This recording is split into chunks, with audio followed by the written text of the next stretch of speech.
Page 58, she wore a yellow ribbon. Again, it's in cut time.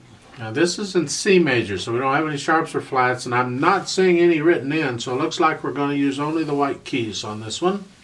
In the right hand, starting out, fourth finger on the G. So you think you're in a D position, but when you get over to the end, in that last measure of the first line, because you're coming off a G from before, and then you move the thumb down to get the C, because those two notes are connected. The slur, you connect.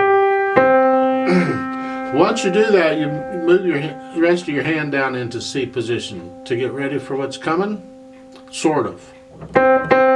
In the first measure of the second line, the first note, that E, is with the third finger, but look at the half note. They want you to have the fourth finger on that. So you got to move your fourth finger, just spread them out. Here. Do a Spock thing or whatever it is. So you can play the A in the second. And then the thumb plays the D. We just changed positions again, right? Because we were here. Now we're here. Cool. Just stay there and you'll figure it out.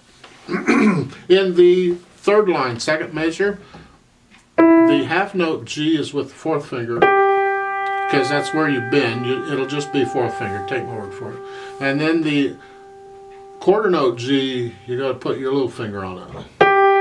I don't understand why exactly, but it's actually a good idea, and I'll explain that more later, that if you have repeated notes in the same note, it's a good fingering style to get into if you can, to use different fingers.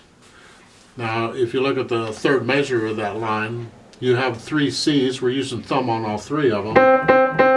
In the second measure, you could very easily use the fourth finger on that quarter note G. You don't have to use fifth, because you can reach down with the thumb and get the C. It's exactly what you did in the first line. So why are they telling you to use fifth finger now, and then in the first line they're telling you to use fourth finger? You know, it's like, yeah, I wonder if that's an error. I wonder if they really meant that. Doesn't matter. I don't care if you use fifth finger or fourth finger there in the third line in the second measure. On the last G, yeah, you can use fifth finger if you want, or you can use fourth finger. Just reach down with the thumb.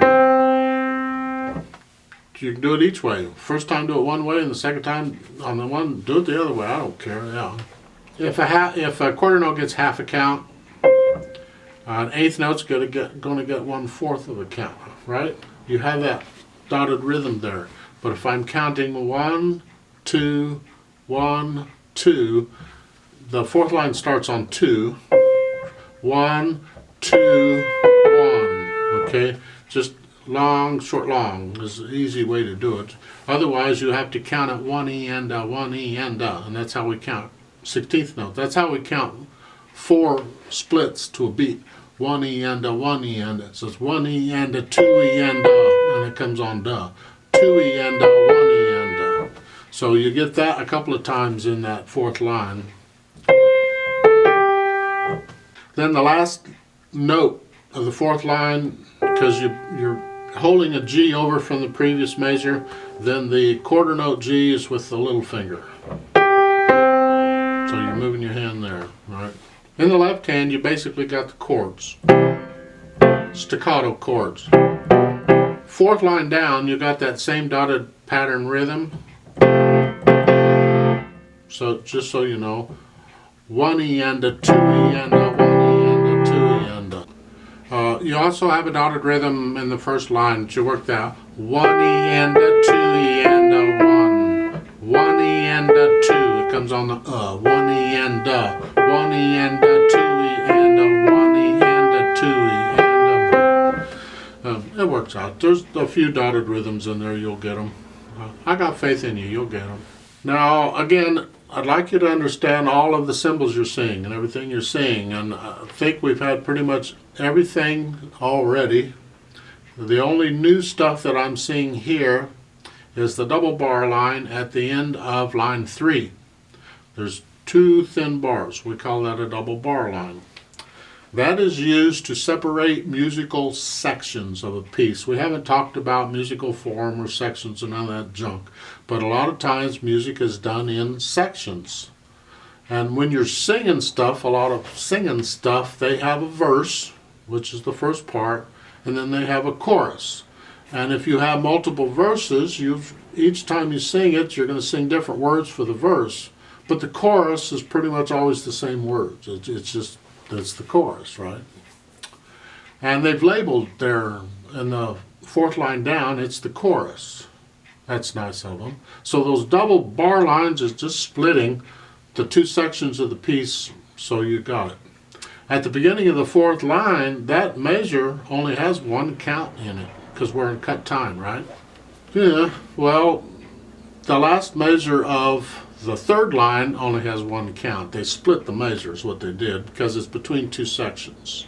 So the first of the measure ends the first section, and then the last of the measure begins the second section. There's nothing confusing about that, is it?